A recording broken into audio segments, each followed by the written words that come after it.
आपल्या या कॉम्पिटिशनच्या दुसऱ्या राऊंडची सुरुवात करत आहोत। स्पर्धक तुम्ही तयार आहात ना? गुड सर, तुम्हाला स्पर्धकांशी काही प्रश्न असतील तर please you can go ahead. Srinivas sir, मला एक सांगा,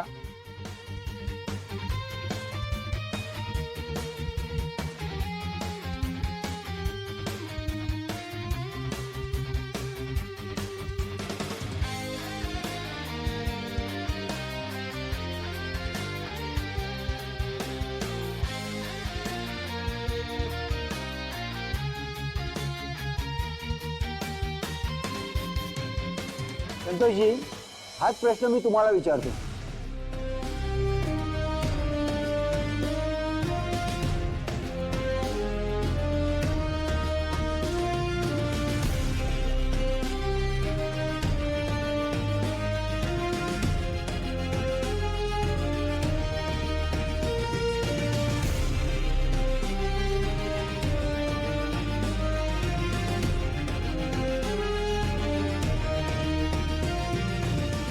या आधी झालेल्या सर्किट युनिटच्या राऊंडचे आणि आत्ता झालेल्या प्रश्न उत्तरांच्या राऊंडचे मार्क्स आम्ही दोघांनाही दिले आहेत आणि या मार्क्समध्ये खूप मोठी तफावत आहे।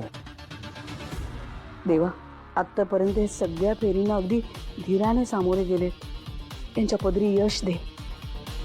तर आता आपण आपल्या पुढच्या राऊंडला सुरुवात करत आहोत। तुमच्या समोर काही युनिट डायग्राम्स आहेत, ते बघून तुम्हाला तुमचं सर्किट पूर्ण करायचं आहे। तुमची वेळ सुरू होते आत्ता।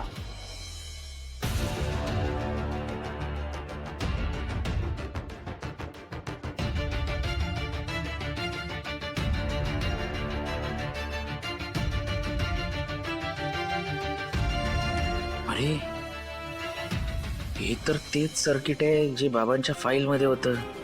हे तर मला माहिती आहे। वरद, आता मला तुझ्या मदतीची गरज नाही, कळलं ना? माहिती आहे मला कसं करायचं ते। तू शांत बस।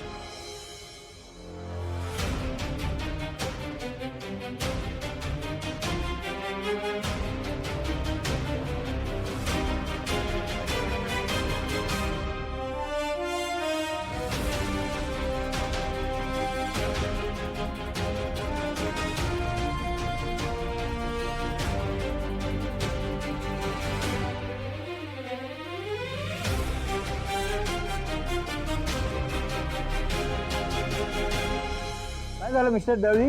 Any problem? काय नाही।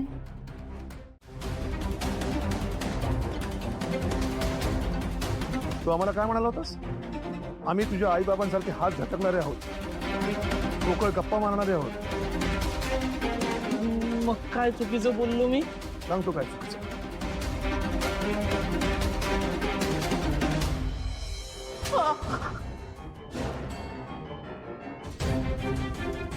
आम्ही तरी कोणाकडनं अपेक्षा ठेवतो, कुणावर विश्वास ठेवतो? तू एवढ्या खालच्या पातळीवर जाऊन कसा काय वागू शकतोस असा आम्हाला प्रश्न पडला होता। पण मला माझ्या प्रश्नाचं उत्तर मिळालं, कारण जिच्या पोटी तुझा जन्म झाला, मग तुझ्याकडनं दुसरी अपेक्षा काय ठेवायची? सांग ना, काय ठेवायची? आणि तुम्ही याने आमची फसवणूक करावी, आम्हाला तोंडावर पाडावं म्हणून याला पाठवलं होतं ना? हा सगळा खेळ तुम्हीच खेळत होतात ना? आम्ही असं काहीही केलेलं नाहीये दादा। तुम्ही त्याच्यावर विश्वास ठेवण्याची चूक केली आहे। त्याचं खापर आमच्यावर कशाला फोडताय? बस पुरे, अजून किती खोटं बोलणार आहात? तुम्ही खोटारड्या, हा तुमचा मुलगा खोटारडा, हा तुमचा नालायक मुलगा आमच्याकडे येऊन आम्हाला खोटं नाटक सांगून आमच्या पायाजवळ रडून ते पेटंट रजिस्ट्रेशन करून घेतलं। आम्हाला बेकायदेशीर काम करायला तरी कुणाकडनं अपेक्षा ठेवतोय? हे असे संस्कार केले तुम्ही तुमच्या मुलांना? ही अशी फसवी मुलं तुम्ही जन्माला घातली, ज्यांना स्वतःच्या नात्यांची किंमत नाही कळली। मुलं काय वाढवणार, संस्कार काय करणार? तुम्ही आमच्याच काय पण कुणाच्याही बहीण होण्याच्या लायकीचे नाही।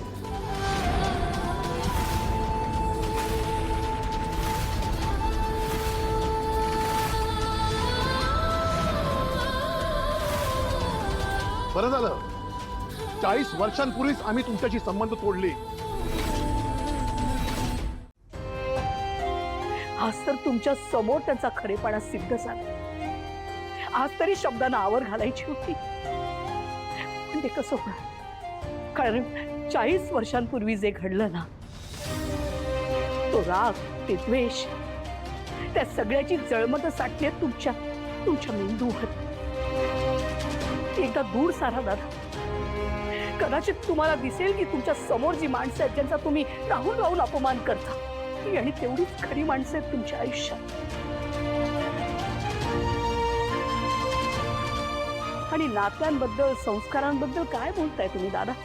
आमचं नातं किती घट्ट आहे ते 40 वर्ष आम्ही सिद्ध करतोच. पण तुम्ही नका नात्यांबद्दल बोलू, कारण माया, प्रेम या सगळ्या गोष्टींबद्दल त्याच माणसाने बोलावं ज्याच्या मनात, हृदयात माया आहे. तुम्ही तर आता कोरडे झालात दादा. खोट्या इब्रतीच्या अभिमानापायी स्वतःच्या जवळच्या नात्यांना दूर लोटणाऱ्या माणसांनी समोरच्या माणसाकडे बोट करू नये. चला